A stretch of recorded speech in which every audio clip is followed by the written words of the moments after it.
Welcome, Friends of Freedom. I'm Valencia, your host for the Conspiracy Theory Summit. You're probably wondering, who am I and what am I doing here being a host? Well, I'm basically, like you are, a concerned person about what's going on in our country and concerned that there's a lot of things that we don't know about and that our constitutional rights are being taken away from us. I spent many years just believing what was told me and everything was fine until about 18 years ago when conspiracies came to my door. I started searching and I started asking questions, just like you. Questions like, who's doing this? Why are they doing this? Why can't we stop this? What can we do about this? So before we get started, and I introduce you to my speaker, in order for you to get a full benefit of this interview, I would like you to please browse to the GF Griffin interview page. Go to your browser at the top of the link and type in www.conspiracytheorysummit.com/Federal Reserve. That's FEDERALRESERVE,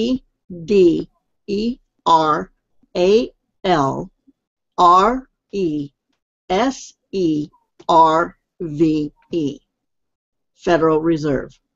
You know you'll be on the right page when you go there and you see Edward's photograph. Now there are a lot of things on that page to go to, but what I want you to do is scroll down and go to the comments area. And as we are doing this interview, you can type in any comments you have, ideas, feelings, questions, whatever you have that you would like us to know about. Now, second thing is that Ed will be giving a free gift as a thank you for you being here, attendance at this interview. And he'll tell you more about this in a few minutes. Now, I'd like you to introduce you to our speaker for today, and his name is G. Edward Griffin. He's a writer and documentary film producer with many successful titles to his credit. Listed in Who's Who in America, he's well known because of his talent for researching difficult topics and presenting them in clear terms that all can be understand.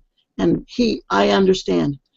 He has dealt with such diverse subjects as archaeology and ancient Earth history, terrorism, international banking, internal subversion, the history of taxation, U.S. foreign policy, the science and politics of cancer therapy, the Supreme Court, and the United Nations. Now, Edward is a graduate of the University of Michigan, where he majored in speech and communication. In 1989, he obtained his certified financial planner designation to better understand the real world of investments and money markets. Edward is a recipient of the coveted Telly Award for Excellence in Television Production, a contributing editor for the New American Magazine, the creator of the Reality Zone audio archives, and is president of American Media, a publishing and video production company in Southern California. Welcome, Ed, to this interview, and I'm so grateful to have you here. Oh, well, thanks a lot, Valencia. It's my pleasure to be here. Thank you. One of the things that I would like you to do as as we are interviewing here, and I'm really glad that you came here. I know that a lot of people we're going to get those little light bulbs off their heads as you're speaking, because I've seen some of your videos and it popped up my light. So first of all, can you tell us a little bit about your journey that got you to this point on being a conspiracy scholar and writing your book? Well, sure. That's probably the least interesting and least important part of it, but it is a journey nevertheless, and I suppose a lot of people are traveling a similar journey, so I'll take just a minute with it. I think I'm one of those unfortunate people that was born with a crusader instinct. As long as I can remember, I've always had this great sympathy for the underdog. I wanted to make sure that all the injustices of the world were righted, and I wanted to be the crusader and all that sort of thing. I think a lot of young people have that. It's probably part of the nature of youth. Many of us outgrow it as we get older because we become more, perhaps the word is cynical, as we see that the world is full of corruption and things aren't exactly as we thought they were. So we become a little hardened and cynical about it. But I never quite got over it. I'm still, as my family calls me, I'm still the crusader rabbit. And so I can remember from a very early age wanting to become involved in big issues that affected the world. You know, don't mess around with little things like you know, where you're going to go on your vacation, what kind of a house you're going to live in, or what your job is going to be. Let's get on with the big things, you know, like is there going to be war or peace, or will people be happy, or will they be healthy, and so forth. So naturally, I was a sitting duck for the issue of the Federal Reserve when it came along. I became interested in political issues actually in 1960. And my first area of curiosity was the United Nations. Well, back in 1960, you know, we're going back a few years, the UN still had a very rosy aura about it. Most people thought that it was our last best hope for peace. And that's more or less what I had learned when I was in school. And so when I ran across literature for the first time, that was saying something to the contrary, saying, for example, that the UN was based on the principles of totalitarianism, and that it was basically a propaganda front for a movement that wasn't an awful lot different from what Adolf Hitler had in mind. Well, those things were started to beat against my my belief system, and I remember thinking, well, this can't be true. It can't be true. Otherwise, why would they teach me otherwise in school?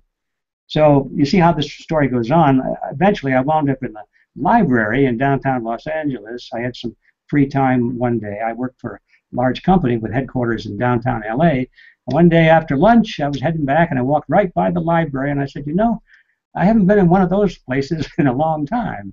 I wonder if they have anything on the United Nations. So I went in there, and I started to read some books. And first thing you know, it didn't take long before I became pretty sure that the criticisms that I had heard and which I had rejected were actually true. Well, what do you do about that? Here we are in a world where 99% of the people were accepting a lie. And it wasn't just a lie that affected them only, it affected me. It affected my family, my children, my grandchildren, the future of our country, the future of mankind. You know, here I am, the crusader again. The bells are going off. So I started to deliver some lectures on it. I put together a lecture on it. And since that was my training in school, I thought at least I could start to communicate through the verbal medium of what I had learned. So I started to go on the lecture circuit talking about the UN, and that led to the writing of my first book on that topic. It was called The Fearful Master, a second look at the United Nations. Well, that was like hitting a hornet's nest with a stick, because most of the people then and even now, to a large extent, still are, you know, have this emotional attachment to the UN. And so I found myself in the center of controversy. From that day forward, Valencia, I have learned what controversy is about. And although it was very upsetting at first, because, you know, we all want to be loved by everyone, we all want to be accepted everywhere we go, it's not possible if you want to take a stand on something that's important. Because if it's important, there are people who don't want the truth out. And that's what makes it important. So anyway, you get the idea. At a very early age, I started to get involved in controversial areas. Now, the name of your program, I think, is correctly called Conspiracy Theory, the Summit, and so forth. You know, for years, I tried to avoid that word because I knew how people were conditioned against the word conspiracy.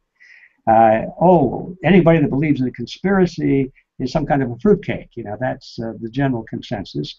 And I got that in school too, because we got the general impression that once a person is elected to office, suddenly they become sanctified. The elective process somehow makes them very good. I don't know what the reasoning is, except that most of us have that feeling that, well, you know, I voted for so-and-so, and I would never vote for a bad person. So since I voted for him, he must be a good person. So don't tell me anything bad about him, because it can't be true. I voted for him. That makes him a good person. I went through all of that. And the reason I mention that is because from that early day on to the very present day, once you dig up some real genuine history, just plain old history, that reveals the truth about some public figure that everybody thought was a good guy, or they voted for, or they thought they only heard good things about him, now they say you are a conspiracy theorist. It makes no difference how accurate the history is that you're quoting. You could quote their own diary, you know, you could quote their own words. You could find some video of them actually saying what they're saying, and we do that from time to time. And people say, oh, well, there must be something that's different. You've doctored that photograph, you've changed that video, you've altered the audio, you're misquoting them because they want to adhere to that first belief system. So what I have found, and I'm a little bit off the track from your question, but I think it's really maybe what you were asking is about these conspiracies out there. Conspiracies are, in fact, the most common relationship, I think, in the political world and in the business world, as a matter of fact. People who scoff at conspiracies and call all of this conspiracy theory, I kind of feel sorry for them, because that tells me that they've never read a history book. If they had, they would know that, I would say almost all, if not all, of the major events of history have all turned on the development and unfolding of conspiracies of one kind or another. So I finally learned to quit trying to shed off the word and say, well, I'm not talking about conspiracy, I'm just talking about history. That doesn't work anyway. Let's face it, these are conspiracies. Conspiracies are around us. The modern world probably has more conspiracies than ever before. And if anybody doubts that, just go to the courtroom someday in your hometown or your county or in your state. And certainly go into the courtroom at the Supreme Court, at the federal level. Go into any courtroom and you'll find that probably about a fourth or a third of the cases being heard in those courts on a daily basis have to do with conspiracies of one kind or another. So let's face facts, ladies and gentlemen. The world is being driven and always has been driven by the engine of conspiracy. And once I got that idea at an early age, and I just got used to it and said, well, I know I'm going to be attacked for people saying you're a conspiracy theorist, so I just smile at them and I realize how little they know and just try and say, well, let's not talk about conspiracies, let's just talk about facts. So that's sort of my story. I've been involved in health issues, which involve no other word for it than conspiracies in the health industry, conspiracies to prevent people from having access to very effective treatments for dread diseases. I'm talking about cancer. I wrote a book on that called World Without Cancer, the story of vitamin B17, which exposes one of the most horrendous conspiracies you can possibly imagine. It's a conspiracy against individual health. As long as the pharmaceutical industry, which dominates the health field of the world now, all doctors go to schools that are funded by the pharmaceutical companies. All doctors learn about drugs, and that's why when you go to your doctor, I don't care what you have, a hangnail, a headache, blurred vision, you're going to walk out of there with a prescription of some kind, because that's what the doctors have been trained to do. Now, is that a conspiracy? Well, not really, but it's following the buck. It's following the dollar. It's how our medical profession got to be the way it is. And the result of it is that people are needlessly dying, and to maintain their health, they're needlessly spending huge amounts of money when there are natural therapies that come right from trees and bushes and berries and plants that are even more effective than these test tube concoctions, and they cost nothing, but you're not going to get them when you go to your doctor because he knows nothing about them. So you see, I'm rambling a little bit, but these are the fields that I get into and have been in to all of my life. And back to your first question, how did it happen? I don't know. I think it's just because I'm sensitive to these issues, and I cannot let an injustice go without doing something, at least try to make the truth known about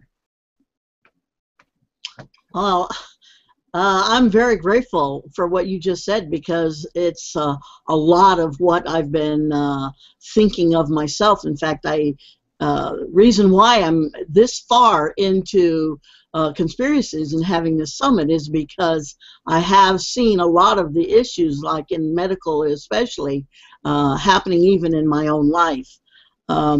And I'm sure, friends, that you have the same questions. You know, where did this start? Where is it going? How did they implement this and stuff? It's a questions that are in our minds that we don't know how to answer. And for this reason, this is why I have people like Ed coming here and giving us his knowledge and his expertise in the areas which he's spent so many years on.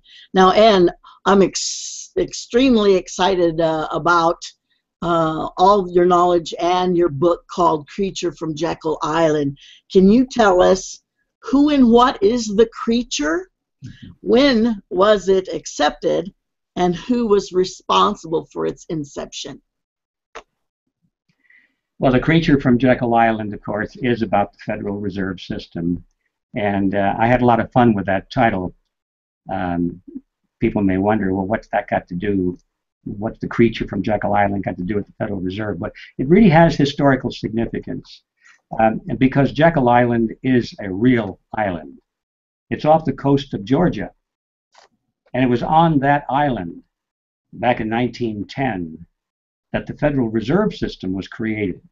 Strange, isn't it, to think that something as important as the Fed, which most people think of as a government agency, which it is not. We'll come back to that perhaps in a moment.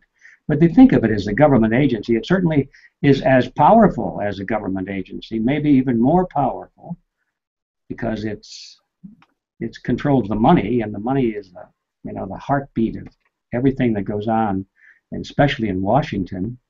But isn't it strange that something that powerful would have been created on a private island off the coast of Georgia? And therein lies the tale.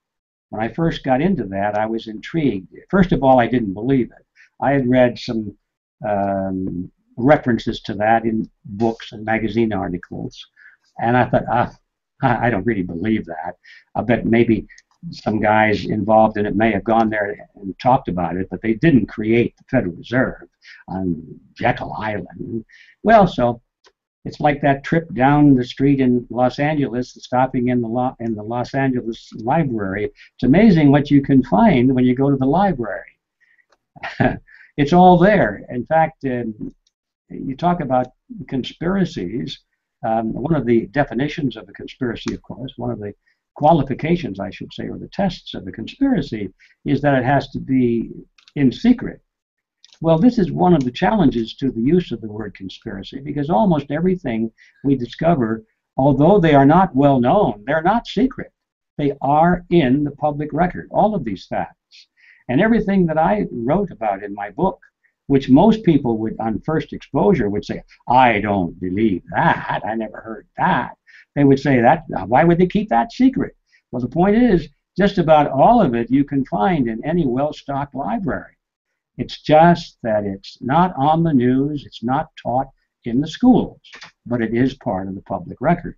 So anyway, when I got into the record, I found out that this meeting really did take place on Jekyll Island. I thought, well, you know, when things are done in secret, there's usually something to hide. And I thought, what could it have been? And that question had me hooked. I wouldn't let go of it till I found out what it was they were trying to hide in the creation of the Federal Reserve System. And I found out. And once I found out, then here I was off on another crusade. I had to tell everybody what I had discovered, because this affects everyone. So here's what I discovered. The Federal Reserve System is not a government agency. It's a cartel. It's no different than a banana cartel, an oil cartel, peanut cartel, happens to be a banking cartel. And this cartel, back in 1910, these were the major banks in New York, was coming under close scrutiny by the public and certain people in Congress. Not only scrutiny, but criticism, because of the great concentration of financial power that was in their hands. Just a few big banks, Rockefeller banks, banks that were connected with overseas banks, the Rothschilds and so forth, some big investment houses like Kuhn Loeb and Company. These giant financial institutions, the whole Morgan dynasty, they were astride the economies literally of the world. And according to some estimates at the time, the people who went to this meeting on Jekyll Island, who were the key representatives of these banking components that I just mentioned, between them all, they dominated and controlled about 1/4 of the wealth of the entire world. Now, that's not my estimate. That's the estimate of observers at the time who were writing about these people, and I pulled that right out of the pages of the New York Times back in 1910, 1911, and 1912. And this group was coming under scrutiny because people were concerned over this great concentration of economic power, and they wanted Congress to do something about it. They wanted a law. They wanted a law that would put control of the banking system under the power of Congress, which everybody assumed, not necessarily correctly assumed, but they assumed that the Congress would represent their wishes and not the wishes of the banks. And so they thought, well, let's have a law to control the banks. The banks saw it coming, and they said, well, wait a minute, there's going to be a law. We're going to be controlled by a law because people are demanding it. So what do? Do we just sit here and wait and see what comes down the pike? No. They're too smart for that. They said, gentlemen, let us draft the law. Let us make the law. Let us set up the rules and regulations to our advantage, and we can then sell it to the American people as though their congressman did it, and we're going to be really hurt by it. We'll put on a good show. And they really talk this way in their private papers, which I found, and I quote them. They say, we've got to put on a show. And so that is why they went to Jekyll Island. They didn't want public scrutiny. They didn't want anybody to know that they were even meeting together. They all met privately on the private railroad car of Senator Nelson Aldrich, late in November of 1910. They met in New Jersey at the New Jersey Railroad station there in Hoboken.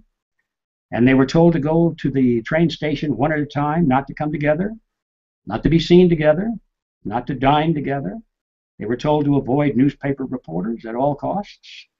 A lot of newspaper reporters used to hang out in the railroad station in those days because, remember, this is before television and radio. And if you wanted an interview with a dignitary going in and out of New York, you'd catch him at the railroad station. There was always newspaper reporters there.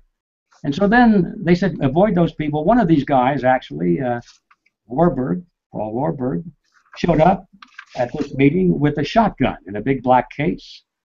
And he was prepared to tell the newspaper reporters if they should have stopped him and asked where he was going. He was ready to say, well, I'm going on a duck hunting trip. And the funny thing about that is we find out later from his children who spoke about this event in later years, and also it appears in one of his biographies, Paul Warburg never shot a gun in his life. That wasn't even his shotgun. He had borrowed it for the purposes of deception. And when they got on the railroad car, they were told to address each other by first names only, to avoid the last names. And two of them even refused to use first names, and they adopted code names in the privacy of Senator Aldrich's car. And you might think, well, why would they do a silly thing like that? Later on, a few years later, one of the men who was in that group wrote about it, and it was published in the Saturday Evening Post. And he said that we chose to use code names and avoid last names by all costs because we were concerned that the servants on board the train might figure out who we all were. And if the servants should talk about it, and in that fashion, the word should get out that this particular group was all together for a whole week up there on Jekyll Island, why then the word would be out, people would suspect that something afoot was going on, and the whole purpose of the meeting would be sabotaged. So this goes on and on and on. There was great secrecy surrounding this meeting, and they did travel for 2 nights and a day, a 1,000-mile journey to the south. They wound up down in Brunswick, New Brunswick, Georgia. They took a ferry boat across the inland strait. They went to Jekyll Island. On the island, they had a very fancy, elegant clubhouse where they went for this meeting. Still there, by the way, you could visit it. And they sat around a table for a week, and they hammered out all of the details of the Federal Reserve System. When they were done, they came back the same way they went, in reverse, disappeared into the environs of Wall Street, and for quite a while afterward, they denied vehemently ever going to such a meeting. They said, that's just a conspiracy theory. They really did. They denied it, said, what nonsense this is, you see. And I don't think they used the word conspiracy theory, by the way, but there was the same argument. Who would say such a thing? No, of course not. And anyway, it wasn't until after the Federal Reserve System was actually passed into law and gradually had become revered by the American public as some kind of a great American institution, then they began to boast about their appearance there, what they did. It became humorous after a while because it seemed as though they began to vie with each other to claim that each one was more important than the other in drafting this legislation. And that is why we have so much in the record now, because later on they wrote about it, they gave interviews about it, and it's all in the public record now in their own words. Everything I just said, plus much, much more. So the question is, then why this secrecy? And I've already given the tip-off. It's because had the American people known that a bill to control the banking system was written by the bankers themselves, it would never have been passed. And that is how the Federal Reserve System was born. The creature was born on Jekyll Island, and it's romping around Washington, D.C. and snorting all around the world today. That's how it began. Yes, that's amazing. Who would have thunk that they would first be secretive and now they boast? It's amazing that it's out there, so I really encourage a lot of people to get your book. I myself wouldn't want to spend the years that you did doing the research. I would rather read your book. Now, for those of you who have joined in late, I'll repeat what I said earlier. If you aren't already on Ed's audience dashboard page, then you need to go there now. In the address box up there on your browser, type in this address, www.conspiracytheorysummit.com/Federal Reserve. FEDERALRESERVE, Federal Reserve. You'll know you're on the right page when you see the words Audience Dashboard, and you can see a photo of our guest, G. Edward Griffin. Friends, Edward has a free gift, especially for you, as a thank you for listening to us here today on this interview. Ed, your free thank you gift is called The Myth and Meaning of Monopoly Capitalism. It's an MP3. Now, in a sentence or two, could you please describe for our listeners what they're getting today in your The Myth and Meaning of Monopoly Capitalism thank you gift? Yes, that's a presentation I made years ago, and I feel more proud of that than most I've ever done. In spite of its age, it will always be timeless because it deals with one of the biggest myths of all time, and that is the myth that the wealthiest people in the world are capitalists. And therefore, socialism or communism or any other form of collectivism is the opposite of capitalism. And that is, you find that embedded in the thinking of most academics today. And of course, the students that go through the schools are picking that up. It's one of the things that I was taught, that you've got to choose between one extreme or the other, or some moderation between the two, but the extremes at least are capitalism versus socialism. And it's a myth. What I discovered is that the wealthiest people of the modern world, at least, are no different than socialists or communists or fascists, because they believe in the root word is underneath all of those ideologies. If you peel those labels off, you find out what do they mean, what's the differences between them. You find that there's very little, if any, difference between them. They're just words to be used to describe different groups that have adopted the underlying philosophy of collectivism. That's the real word. You see, if you think about it, during World War II, when the Nazis were fighting the communists, you think, well, they're opposite sides, right? They're opposites. They fought a war against each other. And it's true. But why were they fighting? Because they believed differently? No. Their ideology was exactly the same. If you remember, the word Nazi is the abbreviation for the German phrase, the National Socialist Party. The National Socialist Party. The Nazis are socialists. Communists are socialists. The socialists are socialists. And today, in the modern world, everybody is a socialist. Even the ones that say they're fighting for capitalism. They still believe in the principles of socialism because they have adopted the ideas of collectivism. And what really triggered me off on that when I first began to focus on it was when I was doing research on my book for World Without Cancer. It sounds strange, doesn't it? I was researching something in the field of health, and I discovered what I'm just talking about, because the tie-in was that one of the biggest cartels in the world came out of Germany. It had formed prior to World War II, and it was called IG Farben. IG Farben, and still exists, by the way, but it's not anywhere as big and powerful as it used to be. You can still go to Germany, you can see IG Farbindustrie is what it stands for. And IG stands for Interessengemeinschaft Farbindustrie. Please don't blame me for my pronunciation of German, but I mean that's what it spells out. And it means IG Interessengemeinschaft means a community of interest. And Farbindustrie means the dye industry, and that was its origin. Community of interest among the dye companies. It meant it was a cartel of companies that manufactured dyes. That was its beginning, but then it soon branched out.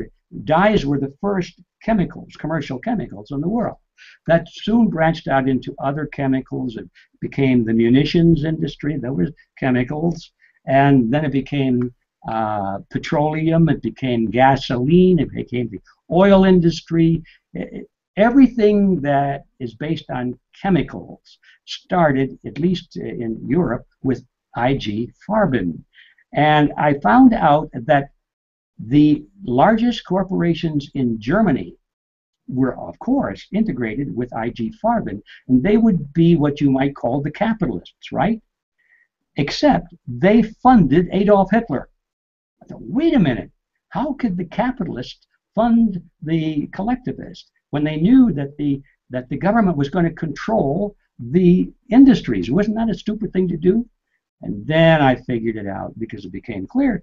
No, it was the industries that were controlling the government, and they used the government as the shield or the mask to make it look like they were controlling the industries. Just like I mentioned a moment ago, the bankers wrote their own rules and regulations and they passed it into law. So you say, well, yeah, the law is now government and the law controls the banks, but the banks wrote the bloody law. And so what they did, the banks, is they basically hired the government to enforce their cartel agreement on you and me. And once I understood how that game was played, I saw it happening in all of the industries. All of them do that. Once you have a monopoly, or you have a cartel, a shared monopoly, the only way you can keep it is through government protection. Otherwise, competitors will come in and break your monopoly. But these people are making too much money. We can produce that gizmo for less. Well, if you want to prevent competition, you've got to have the government to do it. You've got to have your buddies in government say, no, no, no, nobody can come into that field because it's regulated by us. Well, anyway, you get a hint as to what I discovered, and I couldn't wait to tell the world that all of this monopoly capitalism they talk about is nothing but collectivism. And especially today, this is very timely because I see these poor people who are, with their placards, Occupy Wall Street, Occupy Wall Street. They're mad at the big bad banks, as they should be. But what's their solution? More laws, more government regulation. They don't realize that the banks are already writing the laws, already running the government that's going to regulate them. The banks have captured the regulators. And that is the scheme that I was trying to reveal, is that industry captures government. And what most people then think that government is controlling industry, it's just the other way around. And ladies and gentlemen, if you can't see that in today's world, you better drink some more coffee because it's everywhere you look. Wow, that's a lot, and I'm grateful that you gave that as a thank you gift because I can already see the little pieces of the puzzles being put together. Folks, I tell you in a few moments how you can get that free gift that Ed was just talking about. But while you're on this page, I want you to find a special offer button. It's big and it's orange and it's easy to find. Scroll down or up, depending on how far you are on that page, and click on that special offer button. Now, when you get to that page, you'll know you're on the right page because you'll see the words special offered followed by the words Edward G. Griffin's Creature from Jekyll Island package. On this package, you can read all about the exclusive special offer that Ed has put together only for you for listening to us today. Ed, your package is called Edward G. Griffin's Creature from Jekyll Island package. Now, in a couple of words, a sentence just short, please tell our listeners a little bit about each of those little things that you've actually offered in your package. Well, now I'm embarrassed to say I've forgotten what we decided we were going to do. We're going to have a book and a video. Could you refresh my memory, please? Yes, you're going to have a DVD, a CD, a book, a video, 10 MP3s, and a PDF that pulls back the curtain for you on the grand illusion called money. You'll never trust a politician or a banker again, and this is a for sure thing. Yes, thanks for refreshing my memory because we did talk about several possibilities, but I think the most important one is probably the one that doesn't sound like it's very important. It's the audio archive set. It's the set of all of those their CDs, their audios, and every one of them comes from my personal collection. There's a little backstory on that. I probably have the world's largest collection of audio recordings, original audio recordings of lectures from people who are in the front or have been in the front of this war for against the monopolies, this war against the the cartels, not only in health but in freedom issues as well, in the utility industry, and everywhere you look. Anyway, people have been fighting this for years, and as a young guy, I used to go around carrying my tape recorders with me, and I'd get the earphones on, and I'd record all of these people. And I've got literally thousands of these things, and some of them are really gold nuggets. And so I decided I've got to get these into digital form and put them out on DVDs and downloadable form and that sort of thing. And this is where they come from. It's my personal collection. And the first group that we have, when we have 5 different sets of 3 in each album, so that's 15. It's a pretty good start. I think it'll blow your mind. If you're curious back to your first question, Valencia, how did I get started into all of this? You'll hear some of the recordings that I made that triggered me and got me so revved up into becoming a crusader in this field. So you'll be following, in a way, the same path that I followed. Wow.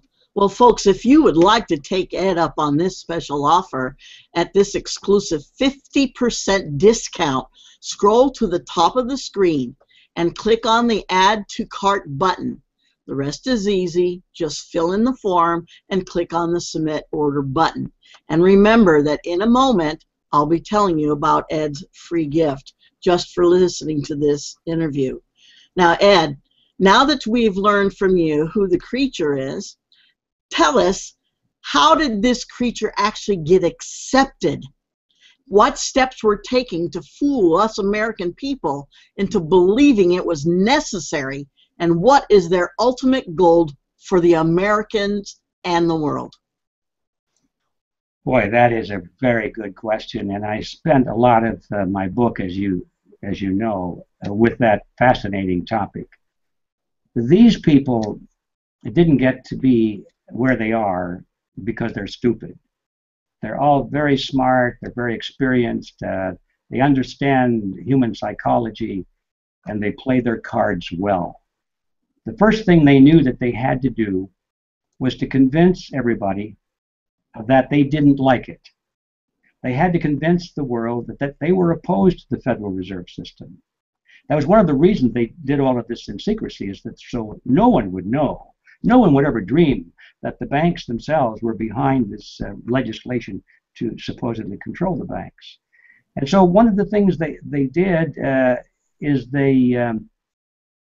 some of them actually gave speeches and interviews to newspaper reporters. There's one speech I came across, the text of it tucked away in an obscure journal. It was a speech that one of these men made before a banking association, knowing that it would be picked up and put into the press.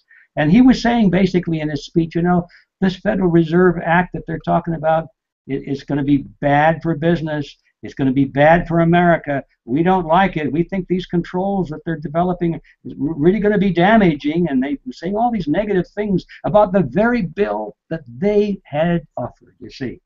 This was brilliant. You know, you can just picture the average guy reading this in the newspaper. I can just see it now. Hey, Maud, listen to this. These bankers don't like the bill. Must be pretty good, you know. They knew that would be the public reaction.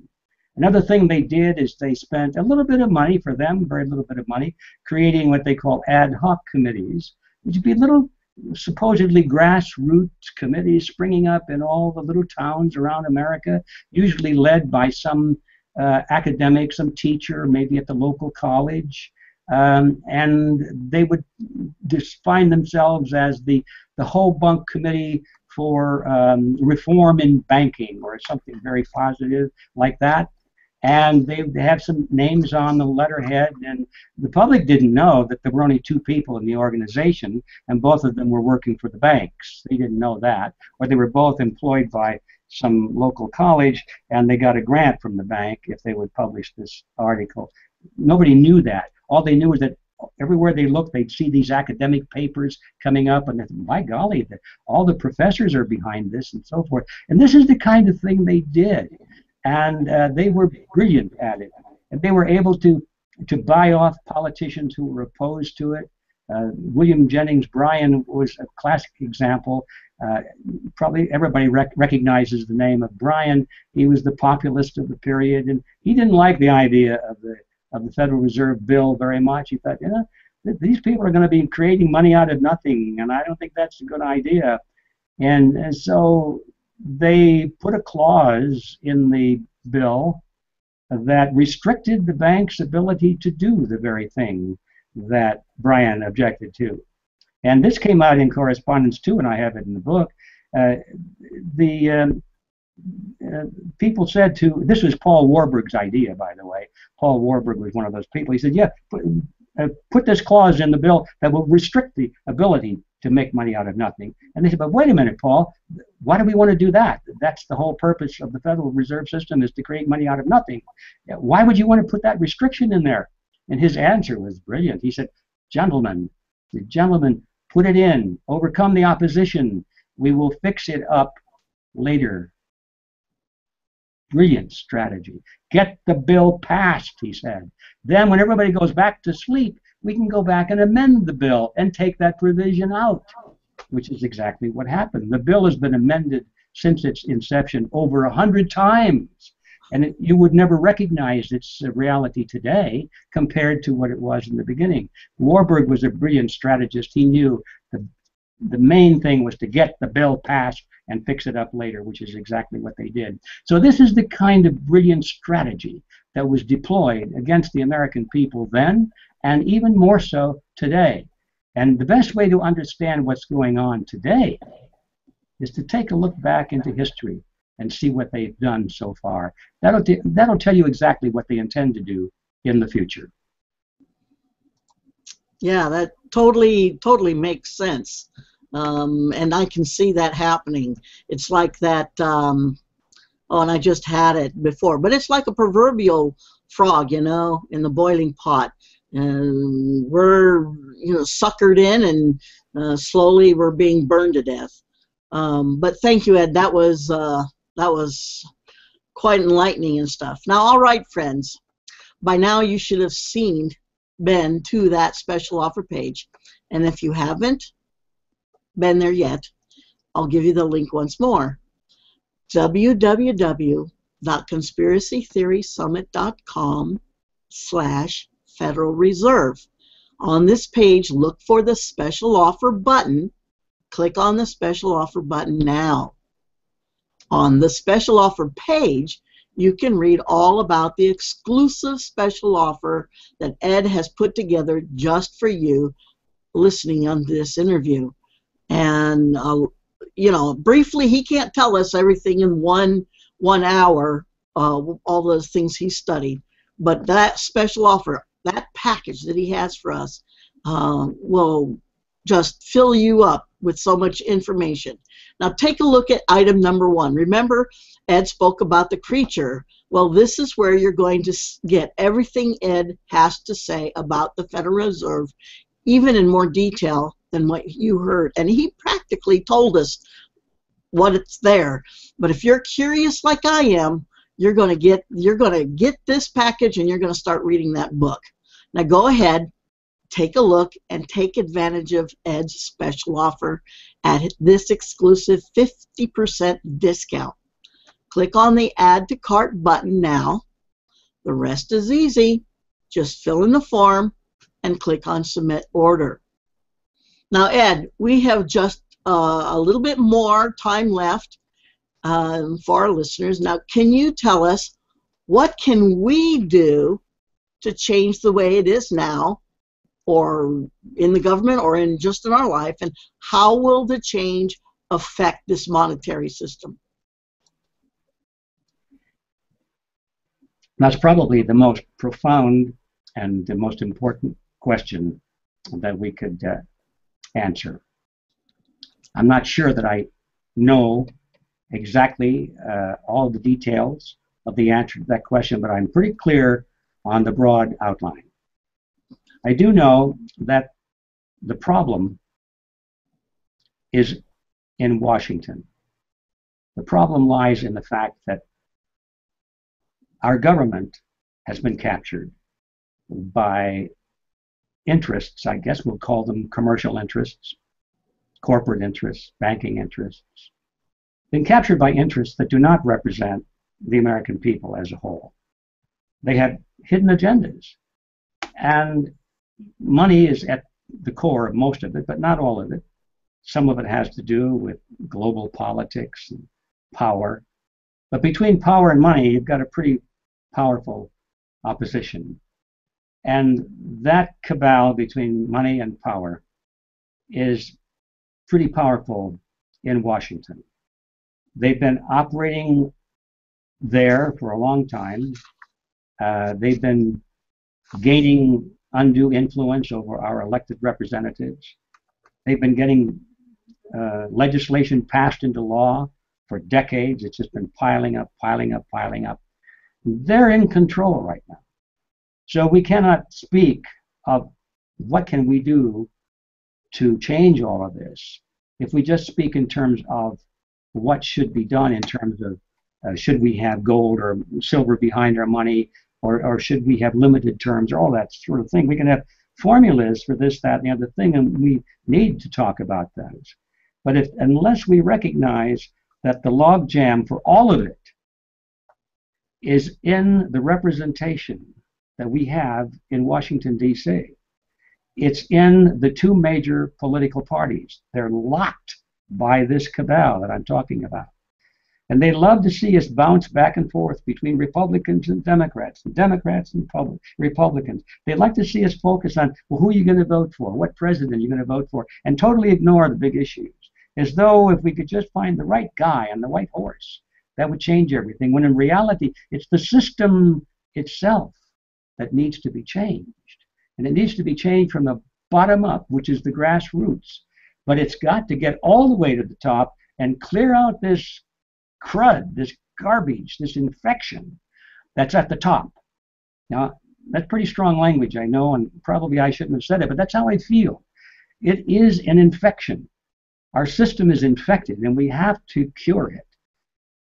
That means, and I want to go back and say it again, we cannot just play the old game of, are you going to vote Republican or Democrat? Because in my view, both sides are rigged. Both sides are rigged. If you think about it, we have been moving back and forth between Republicans and Democrats and so forth for how many years? 100 years. And the trend has always been the same. It makes no difference whether it's Republican or Democrat. Oh, that little ripple here, a little ripple there. The rhetoric changes a lot. Speeches change a lot. The campaigning changes a lot. But once these guys are in office, they forget what they told the voters, because that's just a game with them. They have their own agenda.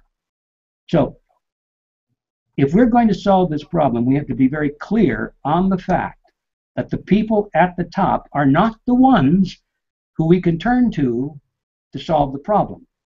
You see that in today's insane world, the Federal Reserve has messed up the economy, so who are we asking, well, what you propose we do to change this? We turn to the Federal Reserve and say, well, what are you going to do about it? Those are the very people that created the problem. We go to the same Congress, basically, that messed up immigration, and we say, what are you going to do about it? And they're the ones that created the problem. No matter where you turn, we keep going to the same people over and over again. So, you see, there I go. I'm getting on my soapbox, but we have to be clear that this is no longer just formula. Well, we should reduce the income tax, or we should do something like that. It's the question of how are we going to do this? And we're not going to do it until we replace those nameplates in Washington with people that really represent the American people, and not these hidden interests, these hidden commercial and corporate interests. So how do we do that? Well, it can be done, and well, this is not the place for it, but anybody who's interested, I've created a movement. I hope it's a movement. It's certainly an organization. It's a think tank, that's for sure, called Freedom Force International. And this is not our topic here today, but if you're curious as to how that can be done, go to freedomforceinternational.org and be prepared for one heck of a ride, because the formula is there. We know how to do it. You know how we know? It's because it's the same way that these other people have taken our country from us. They've moved into the organizations, the power centers of society, and taken them over. Meanwhile, the people at the grassroots that don't know what's going on at the top. Anyway, it can be done. My message is not one of despair. My message is one of determination. But we've got to be clear on what we have to do, and we have to be very clear that we can't turn to the old forces, because they're the ones that got us into the trouble in the first place. Wow, that's very good. Thank you. I've kind of always known, because Democrat, Republicans, and it all seemed the same to me, and no wonder I was always confused, as to who to vote for, because it was always the same. And I'm really grateful for this interview with you, because you've helped a lot. Now, at this time, friends, to show you how to get your free thank you gift, you need to be on the audience dashboard webpage. In case you haven't seen this page yet, it's located at www.conspiracytheorysummit.com, Federal Reserve. Now, to thank you, the thank you gift, you click on the special offer button. When you get to that special offer page, you then scroll down and look for a box, a little red box dotted, that has the heading G. Edward Griffin's Thank You Gift. You fill in your name and email address, and within moments, it'll automatically send you your link to his thank you gift. For you that joined this interview late and missed some of what we spoke about, don't worry. We'll be posting the replay in a few moments, and we'll leave it up for 48 hours. If you want to share this free 48-hour replay with a friend, please send them to www.conspiracytheorysummit.com/interview. Also, if you haven't already done so, now is the time to take advantage of Ed's special offer, because you really need this. You really do. Take advantage of this exclusive 50% discount. Click on the Add to Cart button now. The rest is easy. Fill in the form. Click on the Submit button. Friends, thank you for listening to this interview. And Ed, thank you for sharing your knowledge and insights with us today. Bye for now, friends. Bye, Ed. Bye. Thank you.